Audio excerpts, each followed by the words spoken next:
The ultimate Indian में आप सभी को अभिषेक सरकार का नमस्कार। तो महाराष्ट्र में एक पॉलिटिकल क्राइसिस चल रहा है, बहुत ही गहरा पॉलिटिकल क्राइसिस है। उद्धव ठाकरे की सरकार, जो महाराष्ट्र विकास आघाड़ी की सरकार है, महाविकास आघाड़ी की सरकार है, जिसको कि MVA भी बोला जाता है, जो कि उद्धव ठाकरे की शिवसेना, शरद पवार की NCP और कांग्रेस पार्टी तीनों मिलकर चला रही है, उसमें 2.5 साल के बाद एक बहुत ही बड़ा क्राइसिस नजर आ रहा है।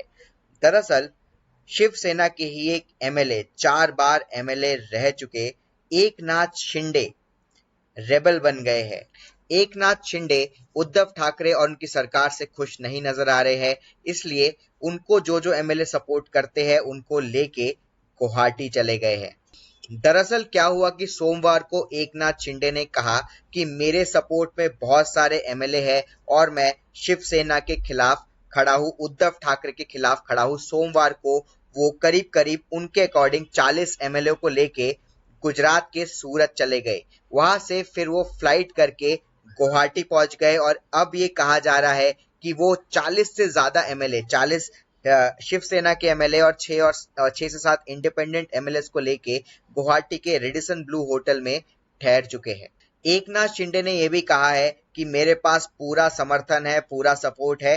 बीजेपी से अभी तक कोई कॉल नहीं आया है, ना ही हमने कांटेक्ट किया है। अभी आगे क्या होता है वो हम नहीं बता सकते अभी, पर इतना बता सकता हूँ, एकनाथ शिंदे कह रहे हैं कि इतना बता सकता हूँ कि मेरे पास 40 से ज्यादा MLA का सपोर्ट है और मेरे पास 6-7 इंडिपेंडेंट MLAs का भी सपोर्ट है और MLAs मेरे खेमे में आ रहे हैं। तो आखिरकार ये महाराष्ट्र के पॉलिटिक्स में एक क्राइसिस हुआ क्यों? मैं आपको बता दूं कि जो तीन पार्टी है, कांग्रेस, NCP और शिवसेना, इन तीनों ने मिलकर सरकार बनाई है।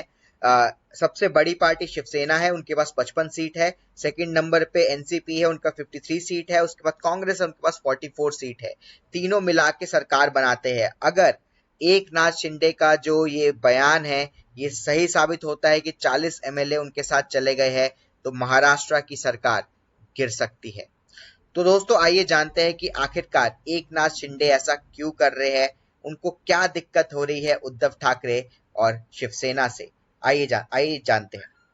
सबसे पहली चीज जिससे एकनाथ शिंदे खुश नहीं है वो है हिंदुत्व आइडियोलॉजी को भूल जाना। जी हाँ दोस्तों, एकनाथ शिंदे ने एक बार ट्वीट करके बोला था कि मैं अभी भी बाला साहब ठाकरे का सपोर्टर हूँ, उनकी आइडियोलॉजी का सपोर्टर हूँ। उनके बेटे उद्धव ठाकरे जो सॉफ्ट वे में जा रहे हैं, जो लिबरल बनते जा रहे हैं, सेकुलर बनते जा रहे हैं, उनका मैं समर्थन नहीं करता हूं। बाला साहब ठाकरे की जो आइडियोलॉजी है मैं उसी को समर्थन करता हूं। ये सीधा निशाना था उद्धव ठाकरे के ऊपर। दोस्तों एक और रीजन है एकनाथ शिंदे के नाराज होने का कि पार्टी से साइड लाइन कर दिया जाना। जी हाँ दोस्तों, एकनाथ शिंदे और जितने भी पुराने शिवसेना के सैनिक जिन्हें बोला जाता है, उनको उद्धव ठाकरे ने बिल्कुल साइड लाइन, बिल्कुल किनारे कर दिया है। इंडियन एक्सप्रेस के एक रिपोर्ट के अनुसार जो एकनाथ शिंदे है वो Mumbai metropolitan region development authority यानी MMRDA के चेयरपर्सन है। पर दोस्तों MMRDA के जितने भी मीटिंग होता है उसमें उद्धव ठाकरे के बेटे आदित्य ठाकरे लीड करते हुए नजर आते हैं। तो नए जनरेशन को लेके आना और पुराने सैनिकों को साइड लाइन कर देना भी एकनाथ शिंदे नाखुश है इससे। इसलिए मेरे ख्याल से जितने पुराने सैनिक है उनको एकनाथ शिंदे ने अपने साथ मिला लिया। तीसरा रीजन है सिक्योरिटी कवर का छिन जाना। बाला साहब ठाकरे के टाइम भी और उनके बाद भी एकनाथ शिंदे को हमेशा से जेड सिक्योरिटी मिलती आई है और वो जेड सिक्योरिटी ही मांगते हैं। पर दोस्तों उद्धव ठाकरे के एक नियम के अनुसार सिर्फ उद्धव ठाकरे और शरद पवार को ही जेड सिक्योरिटी मिली हुई है, बाकी सबसे जेड सिक्योरिटी ले ली गई है। तो एकनाथ शिंदे के पास भी जेड सिक्योरिटी नहीं है, जिससे कि एकनाथ शिंदे नाराज हो चुके हैं।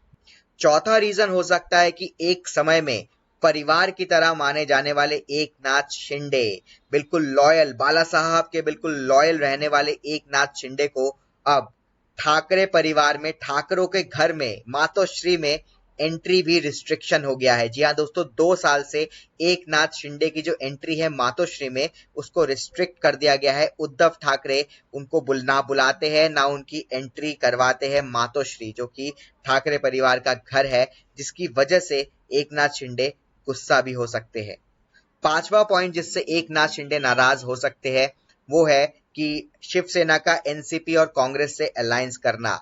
एकनाथ शिंदे ये नहीं चाहते कि एनसीपी और कांग्रेस से किसी भी तरीके से दोस्ती हो। वो बीजेपी की तरफ थोड़े इंक्लाइन थे, उनकी आइडियोलॉजी से थोड़ा सहमत रहते थे। एनसीपी और कांग्रेस की आइडियोलॉजी से एकनाथ शिंदे सहमत नहीं होते थे। तो जब उद्धव ठाकरे ने एनसीपी और कांग्रेस से अलायंस करके एमवीए की सरकार बनाई तो एकनाथ शिंदे बहुत नाराज हो गए। तब से ये कन्फ्लिक्ट चलता हुआ आ रहा है। तो ये 5 पॉइंट हो सकते हैं जिसकी वजह से एकनाथ शिंदे शिवसेना से अलग होने की बात कर रहे हैं। अपने साथ 40 एमएलए जो बोला गया है कि 40 एमएलए लेके चले गए हैं। तो क्या लगता है, क्या अपडेट होगा, ये तो आपको पता लग ही जाएगा। हम भी बताते रहेंगे कि आखिरकार अब क्या होगा महाराष्ट्र पॉलिटिक्स में। और ऐसे एक्सप्लेन्ड वीडियोस देखने के लिए सब्सक्राइब कीजिए हमारे चैनल को। जय हिंद।